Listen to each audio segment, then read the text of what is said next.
నాకు తెలిసి విద్యారంగానికి సంబంధించి ఈ ప్రస్తుత ప్రభుత్వం చేస్తున్న అభివృద్ధి కార్యక్రమాలు ఈ గతంలో ఏ ప్రభుత్వం చేయలేదు. పైగా చంద్రబాబు గారి టైంలో అసలు ప్రభుత్వ రంగానికి ఏ సంబంధం అండి, ప్రైవేట్ వాళ్ళు చూసుకోవాలని కానీ ఆయన అనేవారు. కానీ జగన్ గారు ఏమంటున్నారు, పేద పిల్లల్ని చదివించవలసిన బాధ్యత ప్రభుత్వానికి అని 1-2 సార్లు చెబుతున్నారు. సో ఆ విషయాన్ని దయచేసి అందరూ గుర్తుంచుకోవాలి. ఇక ఈ రకంగా దురదృష్టవశాత్తు మీడియా ఎప్పుడూ కూడా బ్యాలెన్స్డ్ గా ఉండాలి. విమర్శనాత్మకంగా ఉండటం తప్పు కాదు, కానీ విమర్శ చేయకూడదు, వాస్తవాలు రాయాలి. కానీ దురదృష్టవశాత్తు ఇవాళ నేను ఇందాక చెప్పినటువంటి మీడియా సంస్థలు పచ్చి అబద్ధాలు ప్రచారం చేస్తున్నాయి. వాటిని నమ్మి మీరు అనవసరంగా బీపీలు షుగర్లు తెచ్చుకోవద్దని ఇక అందరు పెద్దవాళ్ళందరికీ నేను చాలాసార్లు చెప్తుంటాను, ఇక్కడ కూడా చెప్తున్నాను. సో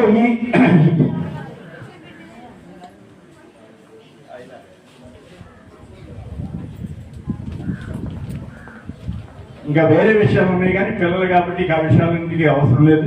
ఈ రాష్ట్రం అభివృద్ధి కోసం ముఖ్యమంత్రి నేను ఈ పదవి చేపట్టిన తర్వాత బాగా చదువుకునే పిల్లలు ఉన్న చోటుకు వెళ్ళాలనేది నా కోరిక.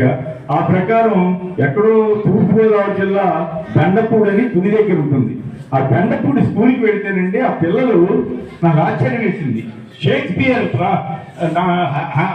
ఏంటన్నది హామ్లెట్ ఇంకోటి ఇంపార్టెంట్ మిస్ అవుతుంది.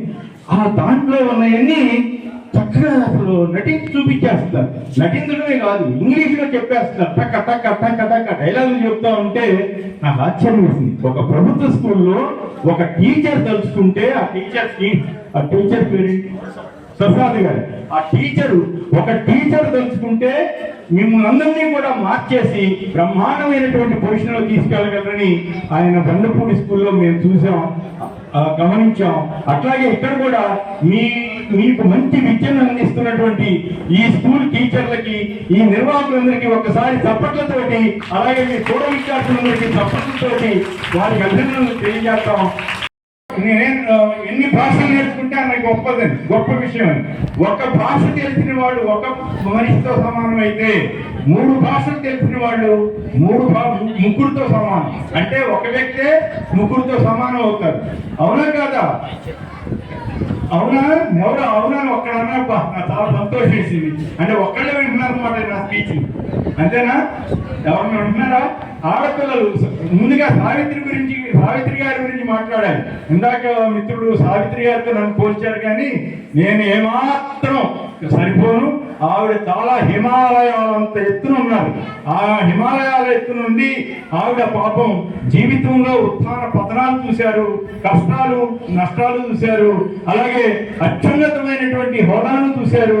అనేక రకాలుగా ఆమె జీవిత సారమంతా కూడా కాచి వడపోచినటువంటి మహా నటి, మహా గొప్ప వ్యక్తి. నటిగానే కాదు, గొప్ప వ్యక్తి సావిత్రి. మీ పిల్లలు ఎవరికి తెలుసుండకపోవచ్చు, ఆ రోజుల్లో మిస్సమ్మ అని సినిమా వచ్చేది. ఆ సినిమాలో ఆహాభావాలతోటే అసలు ఎంత అద్భుతంగా నటించారంటే ఆశ్చర్యం వేస్తుంది. పొన్నమ్మ కథ, అలాగే అక్కడి నుంచి గోరింటాకు అది సినిమా. అలా నన్నోడి తానోడినా అంటూ ఆమె పౌరాణిక డైలాగులు చెప్పిన తీరు కూడా అద్భుతంగా ఉంటుంది. లేచింది మహిళా లోకం అంటూ ఆ పాటలో ఆవిడ ఎక్కడ మాట్లాడదు, చాలా అంటది. నేను నా చేతగాలి అనుకున్నాను. అట్లా ఆవిడ చెప్పిన తీరు అసలు చాలా ముచ్చటేస్తుంది. ఆ రోజుల్లో ఆవిడ చూడటానికి కొంచెం లావుగా ఉండేది. అంటే ఇప్పుడే మళ్ళీ కింద మీద బట్టాలు వెంతలేసాలు పడలేదు కాబట్టి కేవలం ముఖంతో ఆహభావాలు ప్రదర్శించే పరిస్థితి కాబట్టి ఆవిడ గొప్ప నటనను ప్రదర్శించే అవకాశం ఆ రోజు వచ్చింది. ఈ రోజున ఇక్కడ ఇంతమంది పిల్లలకి, ఆడపిల్లలకి ప్రత్యేకించి మగపిల్లల కంటే ఆడపిల్లలు ఎక్కువ కనపడటం చాలా సంతోషంగా ఉంది. ఈ ఆడపిల్లలందరికీ కూడా చదువుకోవడానికి ఆవిడ మూల కారణం, సావిత్రి గారు మూల కారణం అవడం గొప్ప విషయం. అలాగే ఈ రోజున ఏపీ ముఖ్యమంత్రి వైఎస్ జగన్మోహన్ రెడ్డి గారు స్కూళ్లను బాగు చేస్తుంటే ఇదంతా నాశనం చేస్తున్నారని కొన్ని పక్షాలు, ఈనాడు, ఆంధ్రజ్యోతి ఇటువంటి పత్రికలు కూడా దుష్ప్రచారం చేస్తున్నాయి. అది వాస్తవమా? ఈ స్కూళ్లను బాగు చేయడం అవసరమా కాదా? అవసరమా? అది జగన్ గారు చేస్తున్నది రైటా తప్ప? రైటేనా? మీరు ఇంగ్లీష్ మీడియం చదువుకోకూడదని చెబుతున్నారు కొందరు. మీరు ఇంగ్లీష్ మీడియంలో చదువుతారా వద్దా? సో జగన్ గారు జిందాబాదేనా? జిందాబాద్. ఓకే, అంటే ఏమిటి దాని అర్థం? ఇంగ్లీష్ మీడియం కేవలం రామోజీరావు గారి మనవాళ్ళు, చంద్రబాబు గారి మనవాళ్ళు, పవన్ కళ్యాణ్ గారి పిల్లలు వీళ్ళే చదువుకోవాలంటే కానీ మీ ప్రభుత్వ స్కూళ్ళలో ఇంగ్లీష్ మీడియం వద్దని చెప్పడం నాకైతే ఆశ్చర్యం వేసింది. అయ్యా, మీ పిల్లలు ఎవరైనా తెలుగులో చదువుకున్నారా? మీ పిల్లలు ఎవరైనా ప్రభుత్వ పాఠశాలలో చదువుకున్నారా? ఎందుకు వ్యతిరేకిస్తున్నారని నేను ఇవాళ చెప్పడం లేదు. 15 ఏళ్ళుగా నేను ఈ టీవీ రంగంలో పనిచేస్తూ ఈ ఇష్యూ వచ్చిన మొదటి రోజు నుంచి కూడా నా వాదన ఇదే. ఖచ్చితంగా తెలుగు చదువుకోవాల్సిందే, తెలుగు ప్రాధాన్యత ఇవ్వాల్సిందే, దాన్ని ఎవరు నిర్లక్ష్యం చేయకూడదు. కానీ అదే టైంలో జగన్ గారు చెప్తున్నట్లుగా అంతర్జాతీయంగా కూడా మీరంతా జాతీయ స్థాయిలో అంతర్జాతీయ ఇప్పుడు అమెరికా వెళ్ళాలంటే ఇంగ్లీష్ రాకపోతే వెళ్ళగలుగుతారా? ఏమా, అమెరికా వెళ్ళాలంటే ఏం భాష కావాలి? ఇంగ్లీష్. బాగా నేర్చుకుంటున్నారా? మరి పాఠాలు బాగా చెబుతున్నారా మీ టీచర్లు? Very good. ఇక ట్యాబ్లు, మీలో ట్యాబ్లు వచ్చినాయా ఇంతకుముందు? ట్యాబ్ తెలుసా? వద్దా? ట్యాబ్ వద్దంటున్నారని ఈనాడు పత్రిక వారు రాశారు. మీరు ఒప్పుకుంటారా? ఒప్పుకోరా? ఆ సంగతి రామోజీరావు గారికి ఉత్తరం రాస్తారా? అయ్యా, మీ పిల్లలకే కాదు మాకు కూడా ట్యాబ్లు కావాలని చెప్తారా? Very good. అట్లన్నా చాలా సంతోషంగా ఉంది. ఎందుకంటే పెద్దందారులకి పేదవారికి మధ్య పోరాటం అని జగన్ గారు చెప్తున్నట్టుగానే ఈ రోజున కొన్ని పత్రికలు, కొన్ని పక్షాల వాళ్ళు మీకు ట్యాబ్లు ఇచ్చినా కూడా తప్పు పడుతున్నారు. పేదవాళ్ళ పిల్లలు ఇంగ్లీష్లో చదవకూడదంట, ట్యాబులతోటి గవర్నమెంట్ స్కూళ్ళలో చదువుకోకూడదంట. ఇది ఎక్కడ గొడవ? పిల్లలు ఏదైనా తప్పు జరిగితే తల్లిదండ్రులు ఉంటారు, టీచర్లు ఉంటారు. అంత మాత్రం చేత సాంకేతిక పరిజ్ఞానం, కొత్తవి, ఆర్టిఫిషియల్ ఇంటెలిజెన్స్, సిబిఎస్ఈ, ఇట్లా అనేకమైనటువంటి రంగాల్లో మిమ్మల్ని పైకి తీసుకురావాలని జగన్ గారు ప్రయత్నిస్తుంటే ఈ రోజున అడ్డుపడే శక్తులు ఇదంతా విధ్వంసం అంటున్నారు. నిజానికి రాష్ట్రాన్ని విధ్వంసం చేయడానికే ఈ రోజున కొన్ని పత్రికలు, కొన్ని ప్రతిపక్షాలు విశ్వ ప్రయత్నం చేస్తున్నాయి. అలాంటి వాటిని అడ్డుకోవాల్సిన బాధ్యత ఇక్కడ ఉన్నటువంటి పెద్దలందరి మీద ఉందని నేను గట్టిగా నమ్ముతున్నాను. అమ్మఒడి స్కీమ్ కింద డబ్బులు వస్తున్నాయా మీకు? అవి ఇస్తే నాశనం అయినట్టేనంటున్నారు ప్రతిపక్షాలు. కొన్ని ఇవ్వాలా వద్దా? ఇవ్వాల్సిందేనా? పవన్ కళ్యాణ్ గారు ఎవరు?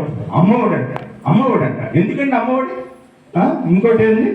చేయూతంట. ఎందుకండి అది? ఇంకోటి ఏంది? బాగు చేస్తారా స్కూళ్ళు? ఏందినా అన్నారు. ఆ తర్వాత మళ్ళీ తెలుసుకున్నారు, ఇట్లా మీ పిల్లలు కూడా తిడుతున్నారని తెలుసుకుని లేదు నేను ఎక్కువ ఇస్తానంటున్నారు. అటువంటి మాయ మాటలు నమ్మొద్దు, వాస్తవాలు తెలుసుకోండి, వాస్తవాలు చెప్పమనండి.